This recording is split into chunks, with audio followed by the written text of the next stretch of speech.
महाभारत के शांति पर्व में एक कथा आती है। शकुनी लुब्धक नामक एक शिकारी था। एक दिन वह शिकार के लिए जंगल में गया। दिन भर घूमता रहा पर खाने को कुछ नहीं मिला।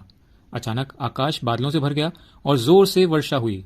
वह शिकारी एक वृक्ष के नीचे आकर बैठ गया। वह सर्दी से ठिठुर रहा था। उसी वृक्ष पर दंपत्ति कबूतर और कबूतरी रहते थे। चुग्गा चुगने के लिए दोनों बाहर गए हुए थे। वर्षा के कारण कबूतरी जल्दी आ गई।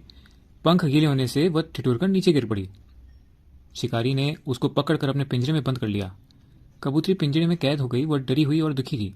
जब कबूतर घर पर आया तो कबूतरी को वहां न देखकर विलाप करने लगा। उसके विलाप को सुनकर कबूतरी बोली, हे प्राणनाथ, आप विलाप ना करें। हमारे स्थान पर आए हुए अतिथि की आप रक्षा कीजिए। अतिथि का सत्कार करना गृहस्थ का खास कर्तव्य है। कबूतर ने अपनी चोंच से सूखी लकड़ियां इकट्ठी की और एक घर से जलती लकड़ी लाकर अग्नि प्रज्वलित की। शिकारी अग्नि की गर्मी से कुछ ठीक हुआ। फिर उसने कहा, मुझे भूख लग रही है, क्या करूं? कबूतर बोला, आप चिंता न करें, आप मेरे अतिथि हैं, मैं आपकी भूख मिटाने का प्रबंध करूंगा। और वह अग्नि की 3 परिक्रमा करके उसमें कूद पड़ा। उसको अग्नि में जलते देखकर शिकारी के मन में विचार आया, इस कबूतर ने मुझे कितना आराम दिया है। भोजन के लिए इसने अपने आप को ही दे दिया। हाय, मैं कितना क्रूर और निर्दयी पापी हूं। उसने तुरंत पिंजरे से कबूतरी को छोड़ दिया। कबूतरी बोली, पतिदेव के बिना मैं कैसे रहूंगी? और वह भी अग्नि में कूद पड़ी। उसी क्षण आकाश से एक दिव्य विमान आया और दोनों को लेकर स्वर्ग लोक चला गया।